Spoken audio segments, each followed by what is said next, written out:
లైట్లు వేసి ఉన్నాయి, ఫ్యాన్ తిరుగుతుంది, స్విచ్లన్నీ వేసి ఉన్నాయి. ఫ్యాన్ వేసుకోవడం ఎందుకు, దుప్పటి కప్పుకోవడం ఎందుకు, పడుకున్నప్పుడు లైట్లు ఎందుకు, ఎందుకు ఇవన్నీ వేసారు? బోర్డు కరెంట్ బిల్ వస్తుంటే ఏం తెలియట్లేదు మీకు అసలు.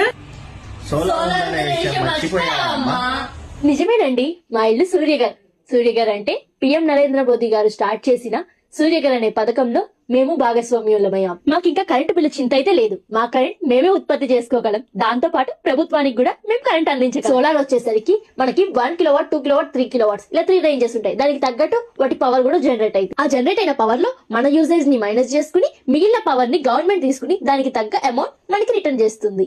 దీనికి మనం పెట్టాల్సిన పెట్టుబడి కేవలం ప్యానల్ ఇన్స్టాల్ చేసుకోవడం, మీటర్ తీసుకోవడం. మిగతా పెట్టుబడి అంతా ఇంకేమీ అక్కర్లేదు. గవర్నమెంట్ మనకి 78,000 సబ్సిడీ ఇవ్వడంతో పాటు బ్యాంక్స్ అన్ని మనకి లోన్ కూడా ప్రొవైడ్ చేస్తే తక్కువ ఇంట్రెస్ట్ తో. మేమైతే సన్ రైజ్ కంపెనీ వాళ్ళ ద్వారా ఇన్స్టాల్ చేయించుకున్నాము. 25 years వారంటీతో పాటు 5 years రీప్లేస్మెంట్ కూడా ఇచ్చారు. ఒక్క పూటలో పని మొత్తం కంప్లీట్ చేశారు. కష్టమైన రేకులకు కూడా ఇన్స్టాల్ చేశారు. గవర్నమెంట్